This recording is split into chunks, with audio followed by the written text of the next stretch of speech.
whilst my video exports and then uploads. I'm just going to quickly put this onto Twitter. Come and just join me on YouNow.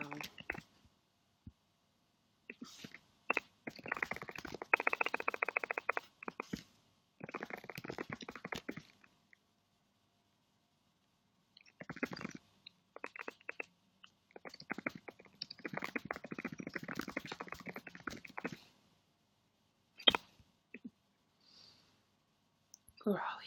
Chrome. Hi, hello. Thank you very much, Lauren B, for the 50 likes. That's very nice of you. How is being home? Being home is a little bit surreal. It's really, really nice. It's really nice. I've kind of just taken today for myself. I mean, I've done a little bit of work. I've edited a video, and there was quite a lot of footage because stupidly, basically, I have... Oh, it's in the other room. My MacBook is one of the new MacBooks. I say new, I've had it for about 3 years. But I might sneeze, hang on.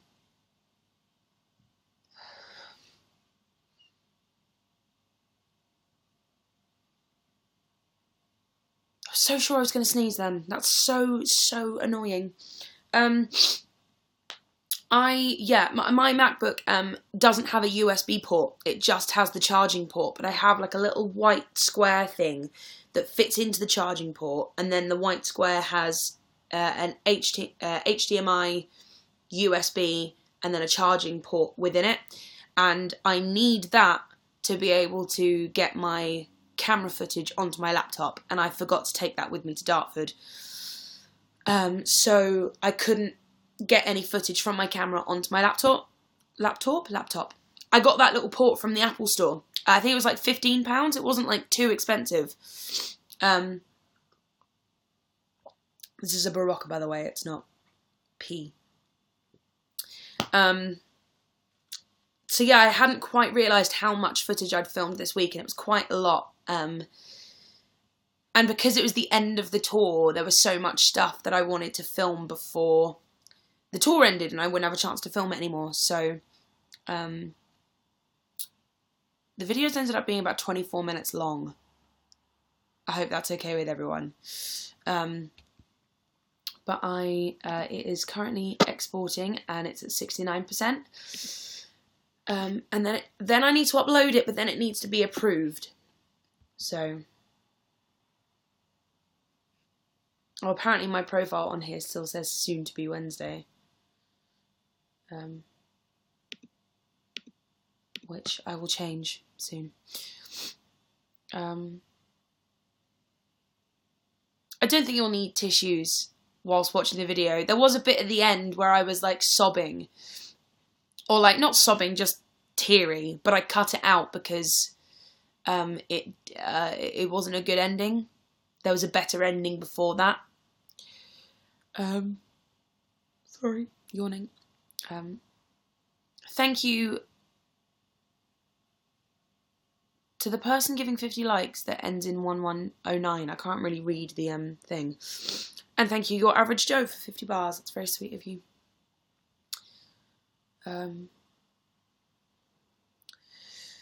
But yeah, I've kind of taken today for myself just to chill out, because I'm exhausted from this week. My voice is so tired from this week, as you can probably tell. And we all kind of went full out for the final show, because we were saying goodbye to Les Dennis, Samantha Womack and Jess Buckby, so we all kind of wanted to give them like a big final last show. And it was the last show in the UK, even though, you know, we're all going to Singapore in a week today. In a week today we all go to Singapore. Yeah,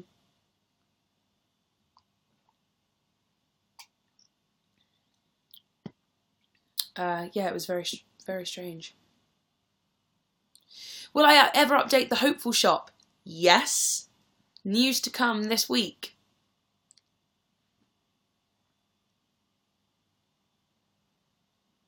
How is Les? He didn't do Festa again. Sadly, he got ill. halfway through the tour, and just didn't recover well enough to get back to the show, sadly. We all missed him so much. Like, we all missed him an insane amount. But Scott did amazingly as Fester, as we all knew he would. He was, you know, he's Scott. He's incredible at everything he does because he's Scott.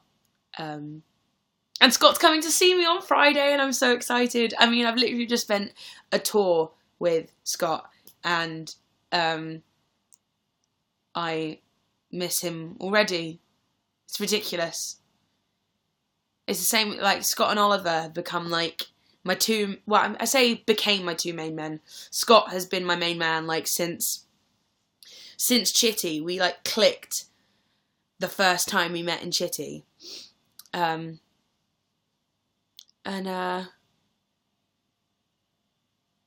Yeah, he's kind of been my main man ever since. And then meeting Oliver on this tour as well, we've become, like, stupidly good friends. And so the two of, I miss the two of them already, and I've been apart from them for 24 hours.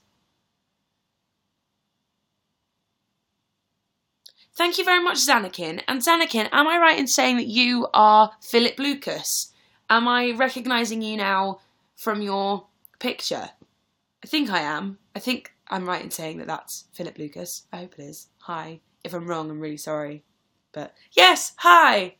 Oh, and hello, Mum. My mum is watching. Hi.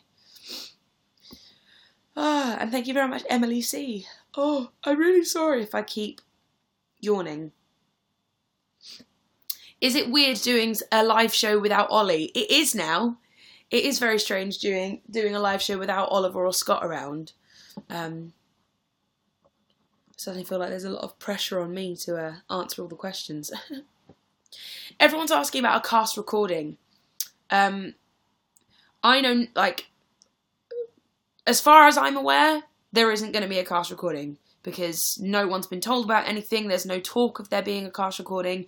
All the cast would love there to be a cast recording, but no one knows. No one's been told anything. Sorry. I cannot see anything out of these glasses. I look very strange now when I take my glasses off. I look at myself and go, you look weird without your glasses. Someone said, I saw Andrew Lipper saying something about one. He was saying he hopes there's one. He was like, I hope there's going to be one. Because I don't even think it's up to him whether there's a cast recording or not. It's up to the producers, I think.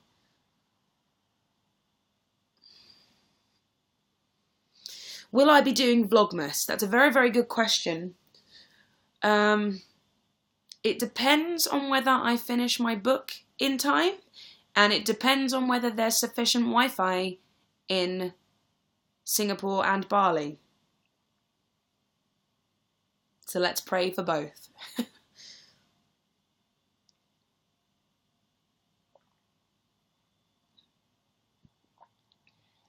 Scott will be in Singapore with me.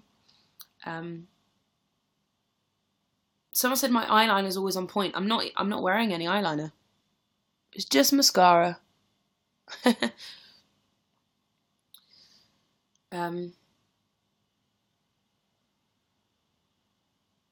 Who are playing the Levers characters in Singapore? I don't know if it's been announced yet, so I don't know if I'm allowed to say. But they're three very, very extraordinary performers, so I'm sure the people who see the show in Singapore are going to see a fantastic show. Thank you, Maddie Gowers. It's very, very sweet of you. Can you tell us more about your character in the Christmasaurus? For those of you that don't know, I was announced to be in the Christmasaurus the other day, playing an interpretation of Brenda Payne. I say an interpretation because the way the show is done in a special way. So you're going to have to come and see it to know what I mean. Is Oliver still being Lucas in Singapore? Yes, he is. I think I'd be very sad to go to Singapore without Oliver being my Lucas. What's your next role after Wednesday? Well, my next role will be the Christmasaurus this Christmas at the Hammersmith Apollo. I won't be playing the Christmasaurus, I'll be playing Brenda Payne, but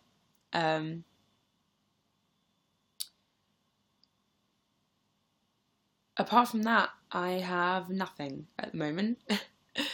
I've got my book coming out next year on July...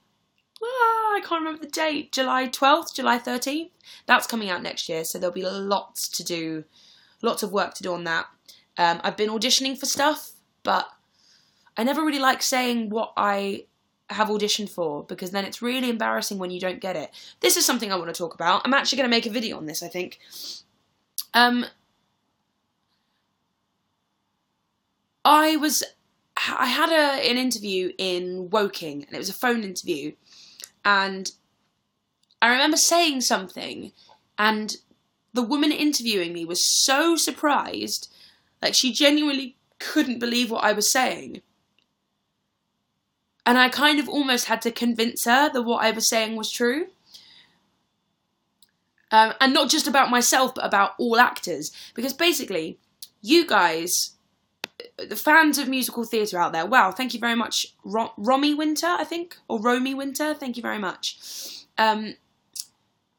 Fans of musical theatre watch musical theatre actors and actresses get job after job after job after job, and it seems like all they ever do is work. Now, whilst those actors are, you know, like, very talented and very lucky to constantly be in work, because there are so many actors who end up unemployed for like years at a time or months at a time, what you guys don't see is for every audition that we get, which then turns into a job, there's about 10 auditions that we went to that we didn't get, that we didn't even get past the first rounds on. Like, I've had 3 auditions in the last couple of months that I've not got. And it's so easy, like, for people who want to go into musical theatre, who are watching from the outside, it's so easy to watch your favourite musical theatre stars, to watch them and think, I'm never going to be good enough to just get job after job after job like they do. But what you don't see is the fact that we are constantly rejected from job after job after job. Like, constantly. And that's the thing, like, someone just said, how you're outstanding. First of all, thank you very much. That's very, very nice of you. Thank you. But sometimes it's got nothing to do with how good you are. Sometimes it's got to do with the fact that you're 2 inches too tall, or you just don't look quite right, or the person that they picked for the male leading role, you don't look right stood next to him, and it's sometimes it's things that you have literally no control over. And like, I'd probably say at least like 90% of the time, it's got nothing to do with your ability as an actress or a singer. It's got to do with the fact that you just weren't quite right for what they were looking for. And it's so hard to remember that when you really want a role. It's so hard to remember that when you really want a role and it just turns out that you're just not right for it because of the way that you look. Which, you know, when you're in an industry part of it, like a percentage of it, has to be based on appearance, you can't really get too annoyed at it unless unless they're sort of, you know, telling you that you're too fat for a role or too thin for a role, when the size of the character doesn't actually make any difference. That's when you can kind of start complaining.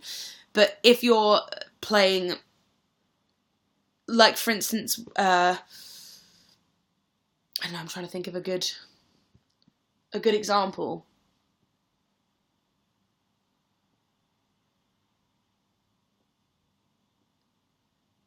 I don't know, if you were, like, going up for the role of a sumo wrestler and you didn't look like a sumo wrestler, then there's, you know, there's a reason you didn't get that role.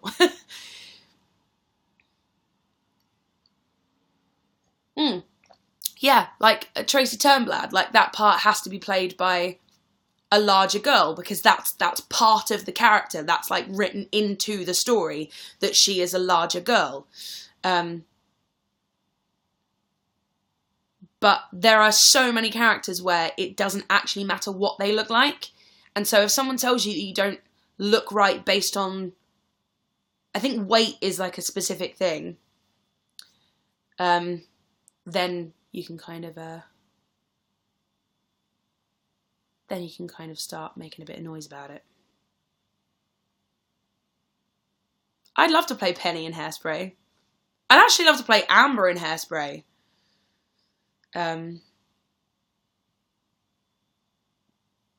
Is the prisoner's number 601 and all that she can see because of 24601? Yes, it is. I'm very, very subtle.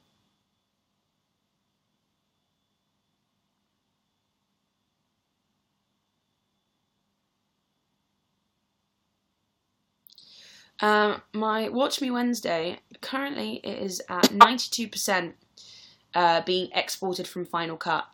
But once it gets uploaded, it then has to be approved by the PR and marketing company for Addams Family. So it probably, if I'm honest, probably won't be up until tomorrow. Am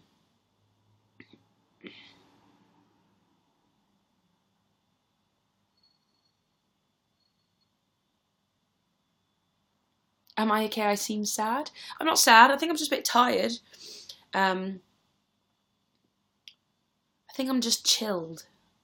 I'm just very chilled. And my voice is sort of like a bit tired and croaky, and so I'm just not going to raise my voice or talk too loud just because I don't want to wreck it. Oh, and I'm so sorry about the yawning. And I'm missing Oliver and Scott. There's that. That's one of the hardest things about leaving a tour, because you literally live with people in your pockets constantly. Like, because me, Oliver and Scott, and sometimes Dickon would share digs. So I'd literally wake up and they'd be there, and I'd go to work and they'd be there, and I'd go home and they'd be there. They're always around.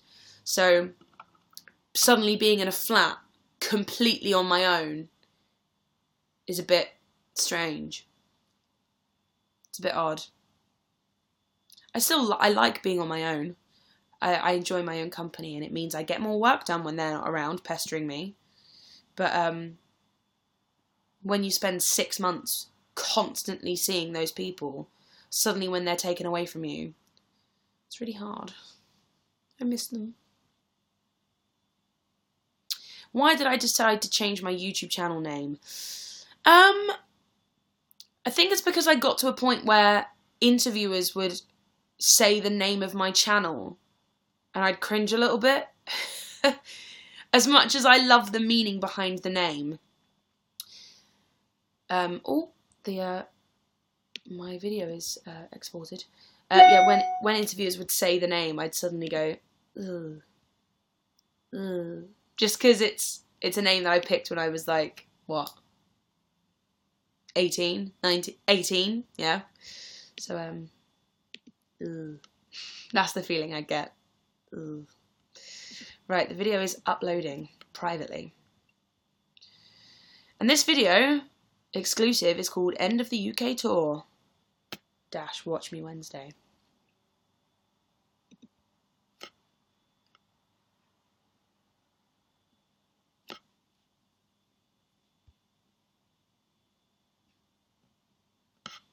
Do you prefer touring or staying in a single theatre? It's hard. Touring is hard. Touring is really, really hard. And the Addams Family tour was much harder than Chitty because with Chitty we were in every venue for 2 weeks at a time. Whereas Addams Family, it was just a week at a time. And doing a week at a time is so unsettling because you can't, you live out of a suitcase. There's no time to unpack. There's no time to pack. So by the time you've sort of opened your case, you've got to close it again and move on to the next place, which is especially hard when you're flying from place to place. It's difficult. It's really, really difficult. Chitty, it was easier because we were in 2 weeks. We had 2 weeks in each place, which meant we had a weekend where we'd be able to go out and explore and see stuff. But yeah, Addams Family was it was difficult doing a week at a time. Which cities did you fly? We flew from Cardiff to Dublin, from Dublin to Manchester, and then from Woking to Belfast, and then from Belfast to Glasgow.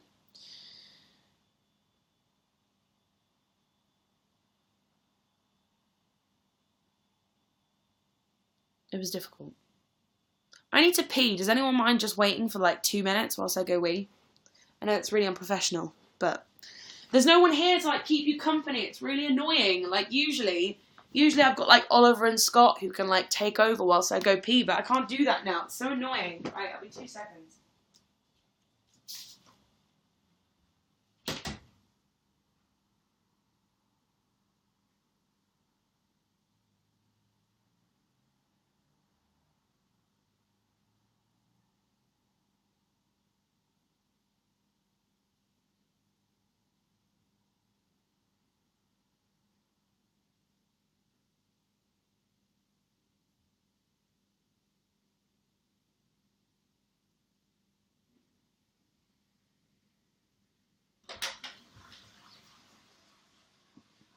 I'm back.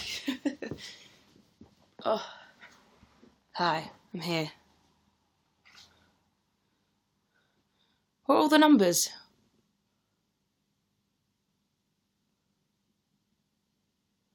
Why are there so many? Why have I come back to loads of numbers? Oh, how old is everyone? I'm 25. How old is everyone? I want to know this.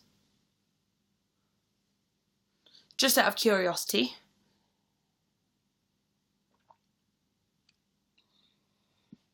Well, it's quite a big age range here. I think the youngest I've seen is 14 and the oldest I've seen was 36.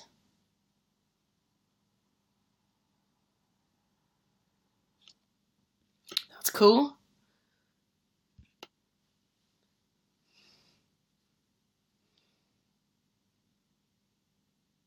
Did you see Wonder Woman? If so, did you love it? Yes, I did. I saw Wonder Woman in Southend with Oliver. Oliver and I watched a lot of films on tour. Where's my phone? We watched 10 movies at the cinema on tour. I will tell you what they were because I kept a list.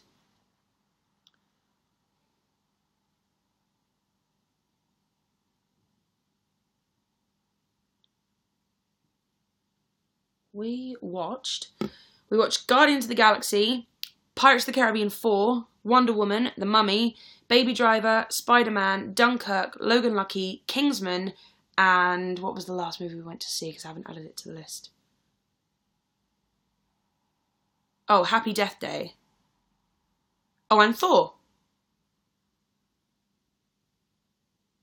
Or maybe we saw more than 1, 2, 3, 4, 5, 6, 7, 8. We saw 11 movies on tour. That's pretty cool.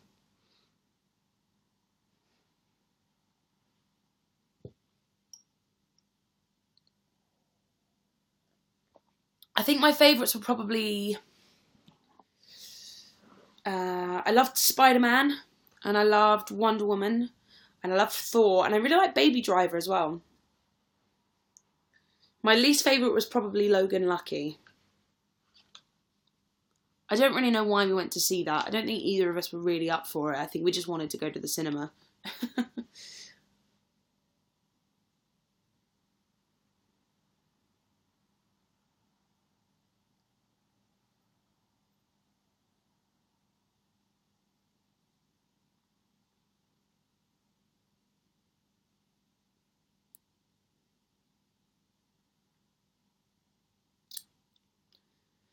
would you ever go to the cinema on your own? Yeah, I've been to the cinema on my own before. I went to see The Muppets on my own. I went to see Woman in Black on my own. That was a mistake. I used to go to the cinema a lot on my own a lot when I was in my teens. Like after I left my month of college, and when I was like employed but not needed, I used to go to the cinema all the time on my own.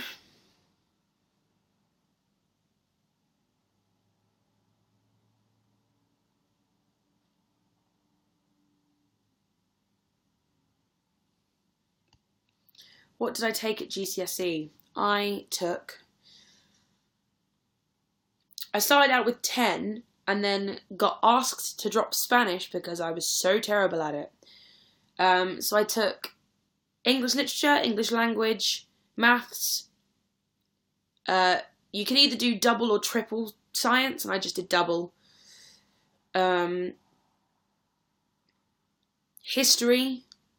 Wait, what were my choices? I did that. Those were the compulsory ones. 2 English, 2 science, maths.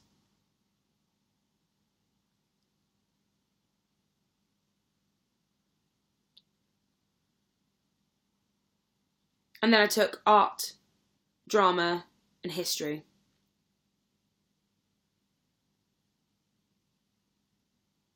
And music. There we go. Art, drama, history, and music. Oh, because that was it. So you had to take English literature and English language, either double or triple science, but I took double, maths, and then a humanity. And a humanity was either RE, history, or geography, and I took history. And then music, drama, and art. And I was taking Spanish as well, but I was so bad at that, I got asked to drop it. What grades did I get? I got A's in English literature and language, a C in maths, a B in one science, a C in another, and then I got... Is that right? Hang on, wait. Let me think about this. Right, let me start from the top. So I got an A star in art, an A in English literature, an A in English language, an A in music, an A in drama,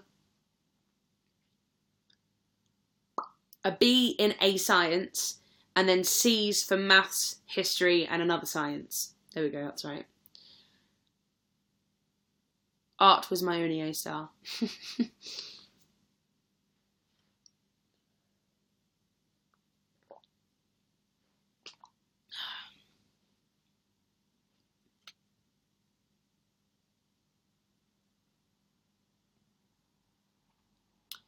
Sure, a really interesting question, and I've lost it. Is there a thing where the principal calls in sick on purpose so the understudy can shine? It has been known to happen. It has been known to happen. Personally, it's not something I don't think I could ever do that. Just for my own like moral front, I just don't think I could ever call in sick, and I don't think I could ever lie. I don't think I could ever call up and be like, I'm not well. I don't think I could ever do that. I'd feel too terrible that I was lying.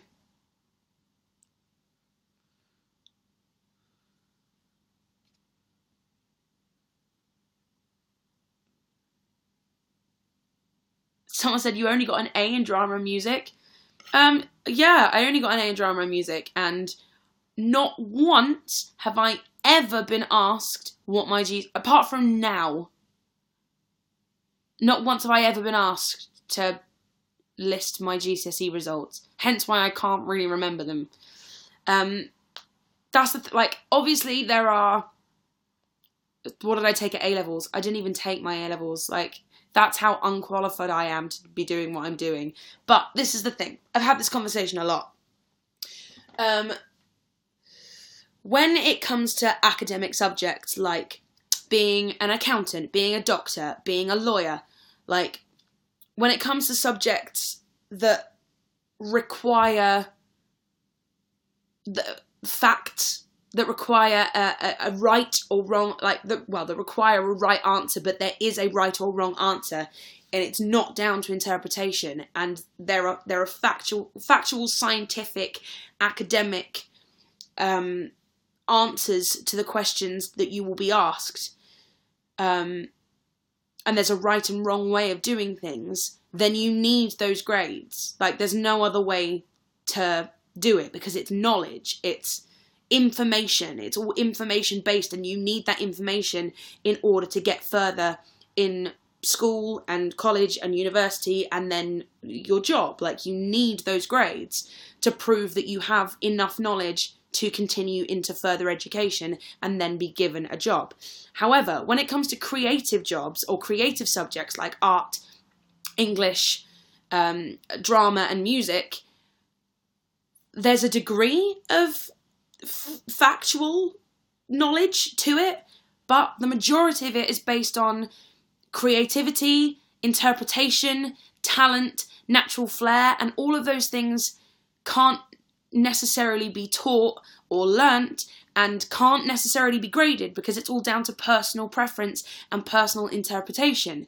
And it's so hard to grade creativity, which is why you will see so many actors and artists and writers who are unqualified to be doing what they're doing, but are still good enough to be doing what they're doing, because it's down to interpretation and it's down to personal preference and opinion.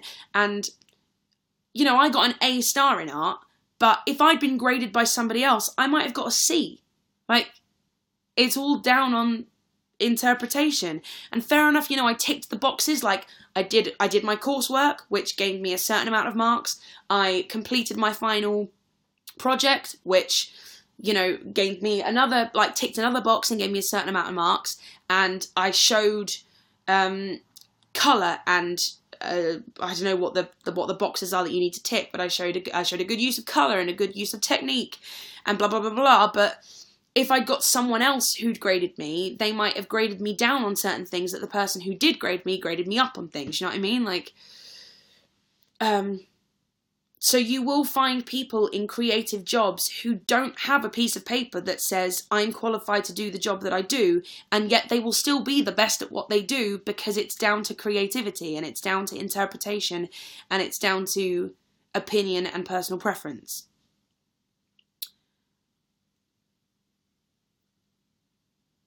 So yeah.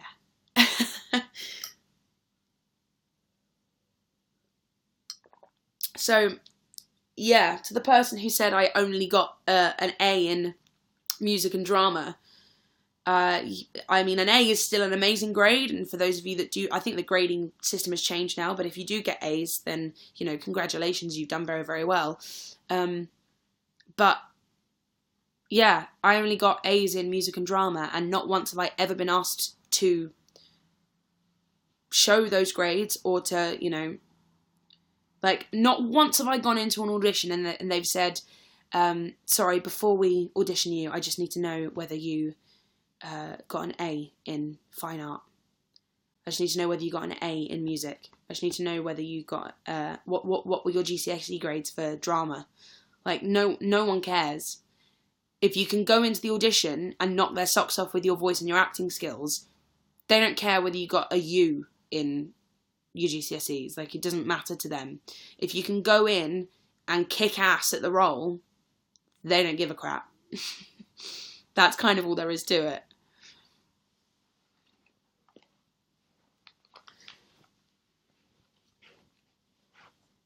Oh, thank you very much, Victoria B. It's very, very sweet of you. Am I watching Once Upon a Time Season 7?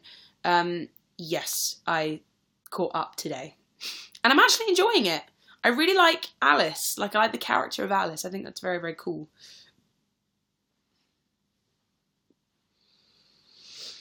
Right, where are we on this video front? 3 minutes of uploading to go.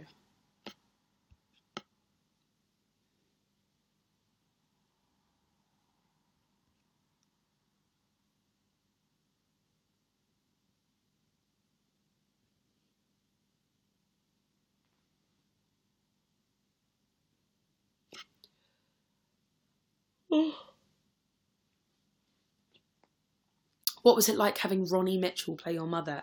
Samantha Womack is her real name, and she was incredible. She was one of the nicest women on the planet, and on stage she was my mother, but off stage she treated me like I was one of her own anyway. She was like that with the entire cast. She was very mothering and very maternal to us all, and she was, oh, just incredible. Really, really gonna miss her.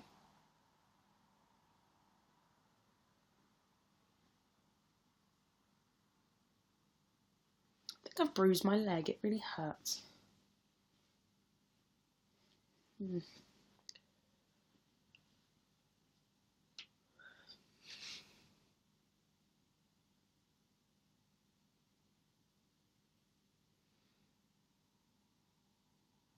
To the person who's saying I haven't replied to the letter from Wolverhampton, I haven't replied to a lot of letters. I've got a big, big box that still needs to be replied to. So I will get to it eventually. As long as there was a stamped and addressed envelope within the letter, then I will reply. But if there wasn't, I'm not going to be able to reply, I'm afraid. I'm getting a degree in creative writing because I want to be an author. And when people say it's not necessary, I feel talked down to. It's a difficult thing because I always stand up for my point of view, I can only talk from my experience, and I'm an author without a creative writing degree, which does prove that it isn't necessary, but that doesn't mean that what you're doing isn't valuable. That's like the fine line. It's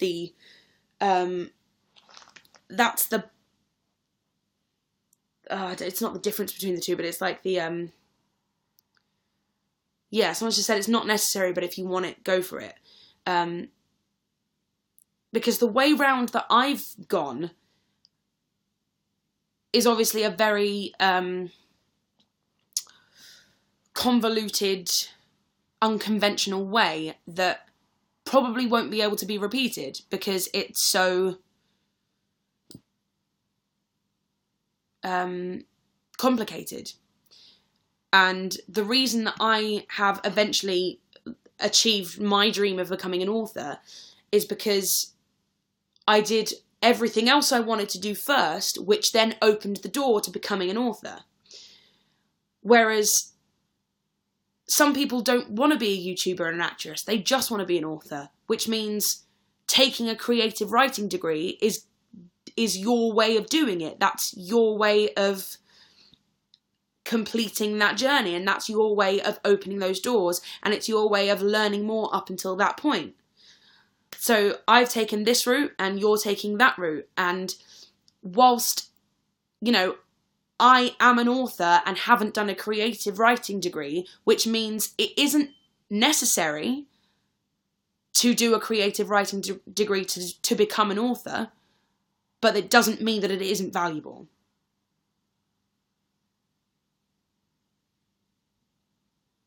It's like in the same way that I didn't go to drama school, not through choice. That was just because I didn't have, I just didn't have the opportunity because something else, another opportunity presented itself that I felt was worth taking, which meant that I couldn't go to drama school. But even though I didn't go to drama school and still became an actress, I will still always recommend that people go to drama school, because the way that I became an actress was so unconventional and so convoluted that I know that people won't necessarily be able to repeat it. And so, becoming an actress is here. The conventional way to becoming an actress is taking drama at school, doing Amdram, then going to drama school, doing your showcase, being seen by an agent, and then getting an audition, and then becoming an actress, right? That's sort of like the conventional direct route. If all goes according to plan, then that is the conventional direct route. Okay, now here's my route. I literally went like that. And then finally made it to be an actress. So I will, because even though the result was the same, it took me a couple more years to achieve it.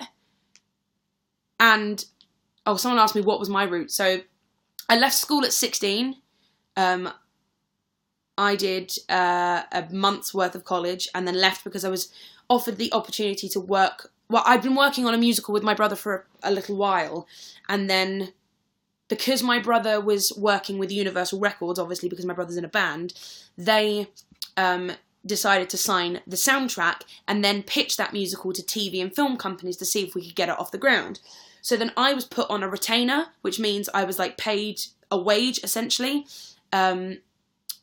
for like a month at a time, so that I was available to go to meetings and go and do pitches and songwrite whenever they needed me to. And I was doing that for like 4 years, from the ages of 16 to 19, maybe 18, 16 to 19.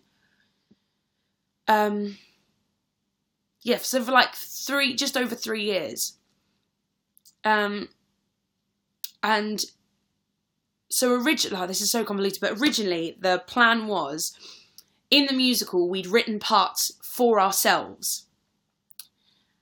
So, but then we got a director on board who had slightly different ideas, and suddenly the part that had been written for me, I wasn't right for anymore, because when the script got changed and whatnot, and like the plot got changed and things became different, I suddenly wasn't right for that role anymore. And so I was left not without a job, because I was still a songwriter on the musical, but the plan that we had to be within the musical that we were writing had changed, and I was no longer going to be in the musical. So the producer that we had on board really liked me and thought I had potential as an actress, and so he then helped me get seen by agents, which is what happens at the end of drama school. At the end of drama school, there's a big showcase where agents come and then essentially handpick the people that they want. And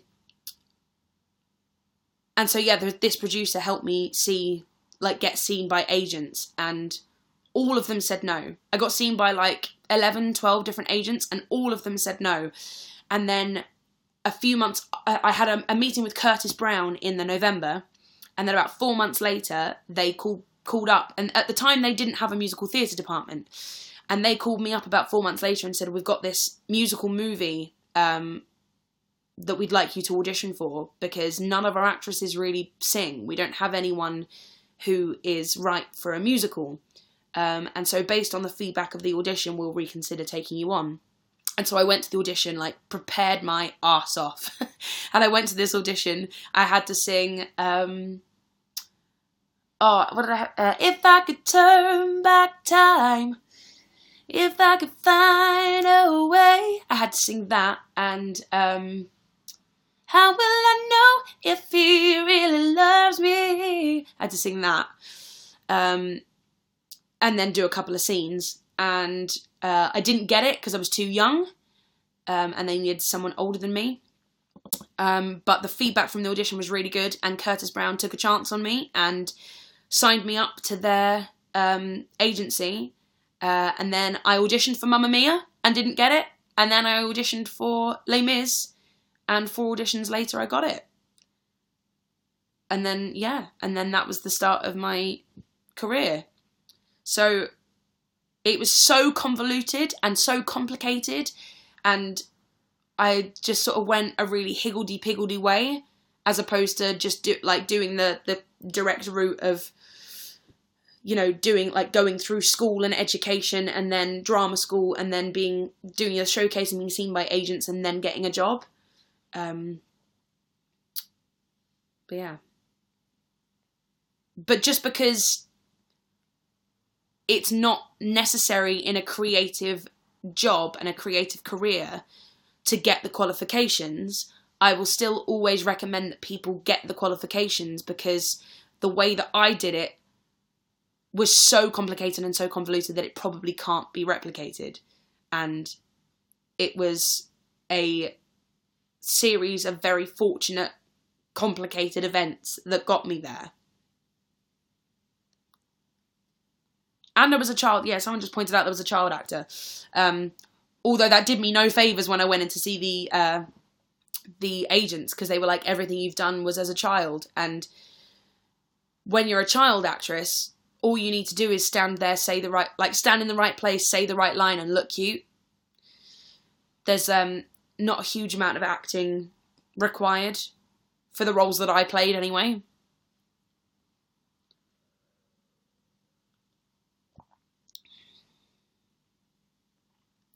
So yeah.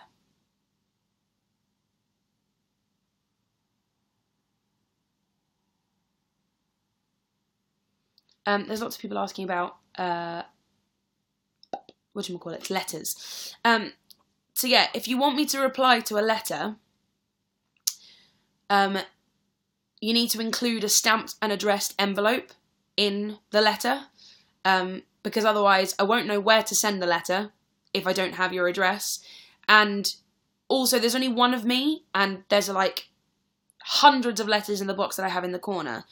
And if I were to pay for stamps for everyone and reply to everyone, I'd be out by like thousands of pounds. So if everyone pays like the 60p for the stamp for me to reply, it's everyone paying 60p as opposed to me paying thousands of pounds. Which I definitely can't afford to do because I have a mortgage. So if you want me to reply, send a stamped and addressed envelope and I will reply as quickly as I possibly can. But it is hard for me to reply quickly because, yeah. And it's hard because sometimes people either don't include envelopes but include a stamp and an address, which is fine. I have envelopes so I can put the stamp that you give me onto it, but it is just a little bit fiddly because sometimes I'll open the letter and the stamp will be stuck inside the envelope, so I won't see it. So it's always best to have an envelope with the address and a stamp on the corner just to make it like simple and easy. But sometimes people put a stamp in but then forget to give me their address, and so then I'm a little bit stuck because I've got someone's stamp but nowhere to send it. So just remember, you've got to put your name, address, stamp on an envelope, and I will reply as quickly as I can. What is Chris Key like as a director? He is phenomenal. I absolutely adore Chris Key. I think he's amazing. He came to the Addams Family in Wolverhampton, which was very, very lovely of him.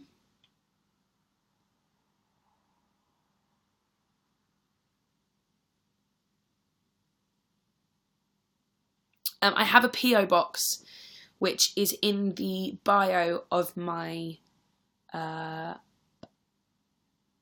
Twitter.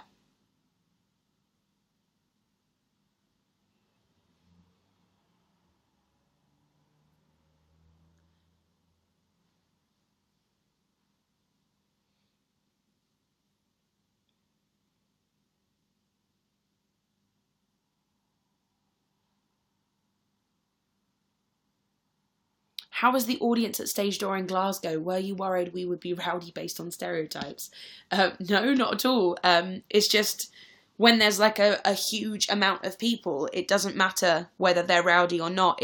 It's all about timing, basically. Because if there's like 60 people at Stage Door after a performance, even if I spend 1 minute with each person, that's an hour. And sometimes digs were, on a train, like for 40 minutes, which means I wouldn't be getting home until like 1 o'clock in the morning, which means if we then had to be up the next morning for rehearsals or a matinee, it means just time to rest and like recovery time after a show was completely diminished by a lot. And so sometimes rest and sleep need to be prioritised over Stage Door. Did Oliver and Scott go to drama school? Yes, they did. I can't remember which ones, but they did. Ooh, the video has finished uploading, so I'm going to send this to the marketing team quickly. Final UK Watch Me Wednesday. By the way, this isn't the last Watch Me Wednesday. There will be more.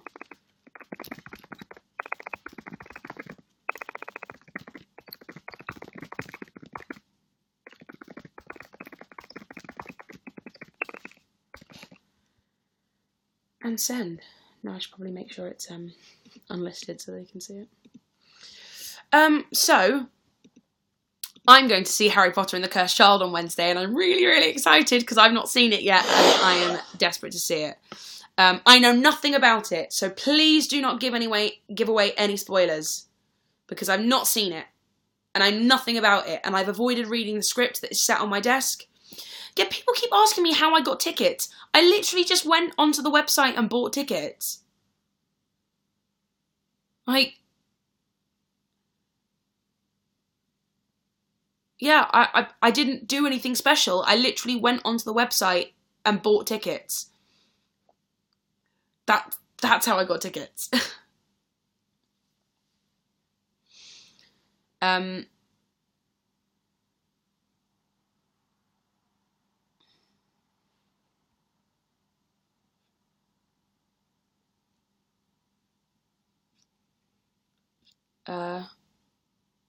No, it's for 2017. Like, 100. I'm literally looking at my email now. And it's for Wednesday, the 8th of November, 2017. Part 1 and Part 2 at 2 o'clock and 7:30.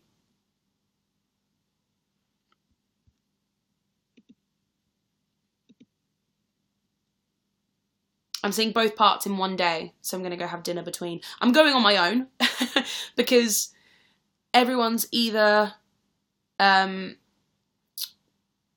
like too busy or don't have the money to go and see it at the time, like this week. So it's sort of, I got bored of waiting for people. I got bored of waiting for people, so I just, yeah. Yeah, I just booked 2 tickets, as in one for Part 1 and one for Part 2, and went. And now I'm going, and I'm really excited. And I can't wait.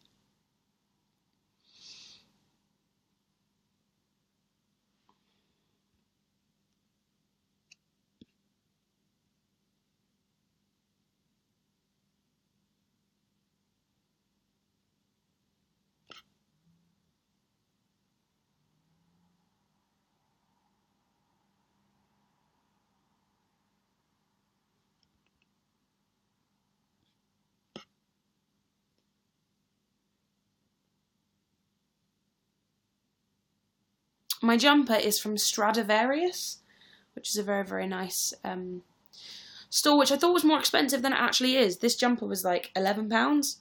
It's sort of like a posh H&M. That's how I describe it. I'm going to be on this live stream for 7 more minutes. And then I'm going to go and do a bit of writing, I think.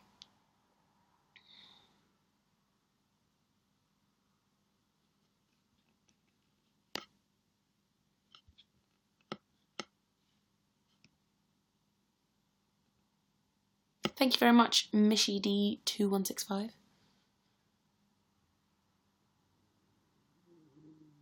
Have I ever thought about doing Broadway? I think about doing Broadway all the time, but it's about whether Broadway thinks of having me.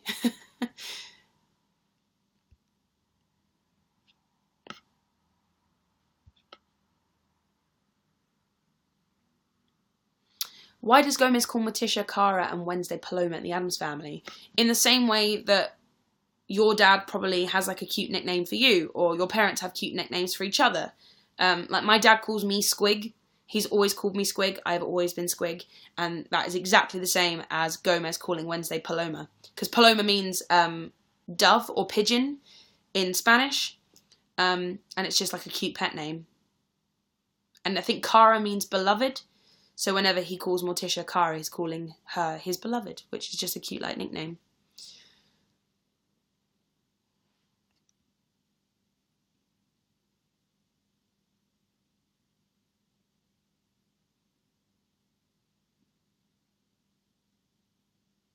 I am still on theatre time, yeah. It's like 11:15 and I'm nowhere near tired.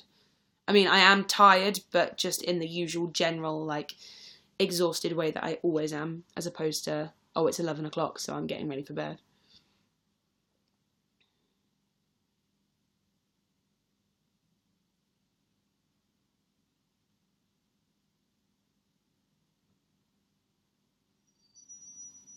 It's my favourite Watch Me Wednesday. I really love the first Watch Me Wednesday that I did with Oliver, where it was just the two of us sat at a piano, because I feel like that was the first time that we properly sort of bonded. Like, we'd done a few weeks or a couple of weeks of rehearsals, and, you know, we'd become friends and we'd made up silly dances to stuff. But I think for me personally, as a YouTuber who like sits down in front of a camera, it was kind of like a test to see how he would respond to it, whether he was going to let me vlog him for the rest of the tour. Because if someone doesn't get on with your vlogging, if someone doesn't like the whole YouTube side of things, it's kind of hard to feel comfortable vlogging around them, which then sort of hinders you being yourself if that's something that you enjoy doing. So it was kind of a test to see how he responded to it, and obviously he responded to it amazingly. Like, he's a natural in front of the camera. So that's one of my favourite ones to watch back, because it's kind of like watching us become friends, which is nice. And I love, which other ones do I love? I think as time's gone on, especially as the videos have gotten longer as well, I've just been adding in things that I never would have thought to add in before, and I feel like you're seeing a lot more of me being comfortable backstage and on camera. So that's nice. I enjoy that.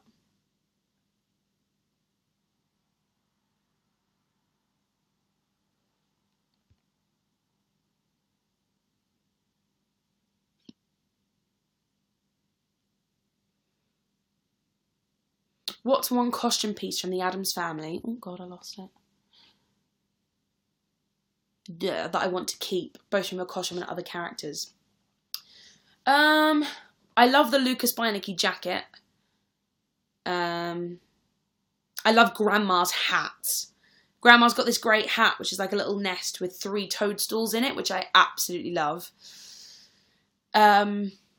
And I love Wednesday's backpack, and I like Wednesday's boots as well. If I can keep the Wednesday boots just for me to wear, then I'm gonna give that my best shot. And I love the backpack as well.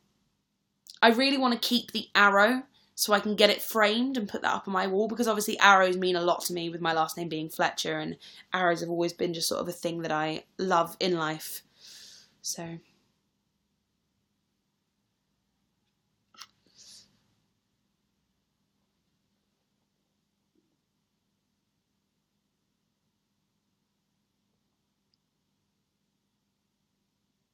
I do always love my character's boots, yeah.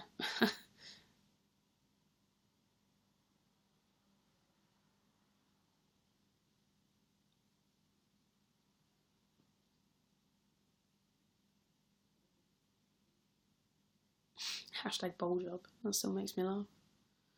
I didn't get to keep the Epping gloves in the end, no. They got put back into storage, sadly. I wish.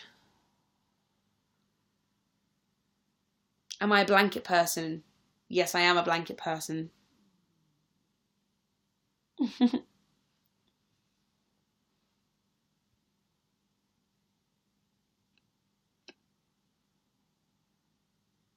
I had to get rid of one Disney World attraction, what would it be and why? Me and Adam play this game all the time. Me and my friend Adam Hatton.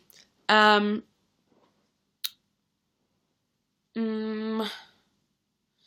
kind of glad that Ellen's Energy Adventure is going, because that was very, very dated and needed to go. And I think I would take... Oh, I don't know. I don't know if I can answer this. I don't know. I'll come back to you on that. Right, 30 seconds to go. So I am going to go. Thank you so much for joining me tonight and keeping me company whilst I sorted out video stuff. And I hope the video goes up very, very soon. Obviously, you will know as soon as it goes up, because I will be tweeting about it. And I'm going to wait till it hits an hour, 10 seconds. But yeah, thank you so much for joining me tonight. I've had a blast, as always. Thanks for keeping me company whilst I don't have my cast around. Bye.